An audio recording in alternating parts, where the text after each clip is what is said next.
in the second row, yes? Your eyes I hit in 90 to 92.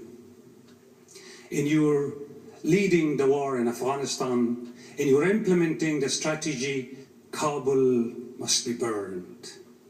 You burned it. My mother lost a 16-year-old son. Since 1992 till today, her tears has dried up. And millions, 2.5 million were killed. And still Afghanistan is suffering.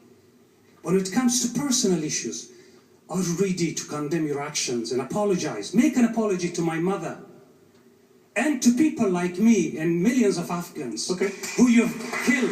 Okay, you made your point very strongly, sir. Yeah. The General respond now. Make an apology, stand trial, or to be dragged to a court. Thank you. Look, I am very sorry for any personal losses that people have suffered.